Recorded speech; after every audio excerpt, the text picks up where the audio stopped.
দলকে করব, মমতাদিকে করব, অভিষেক দাকে করব, তৃণমূল কংগ্রেসকে করব, এবং ব্যক্তিগত পরিসরে যদি বলেন মাকে ছাড়া প্রথম ইলেকশন, মাকে করব। শুভেচ্ছা বার্তা এবং তার পাশাপাশি 2,58,000 ভোটে পায় কি বলবেন, কতটা প্রত্যাশার জয় ছিল?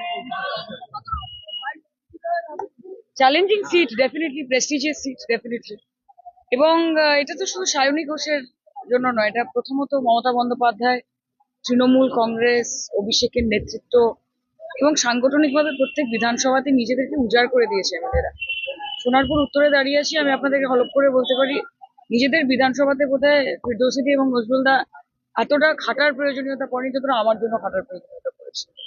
এবং I owe this to them, I dedicate আমাদের কর্মী সমর্থক যারা নিজেদের ইলেকশন মনে করে ইলেকশনটা লড়েছেন এবং নিজের নিজের বুথে গিয়ে বলেছেন যে আমার বুথে আমি ছাড়ব। এই বলে বলে তারা পৌঁছেছেন, তারা কাজ করেছেন এবং সেটার প্রতিফলন আমরা দেখতে পেরেছি। We really grateful to the people of Jadavpur and the people of Sonarpur.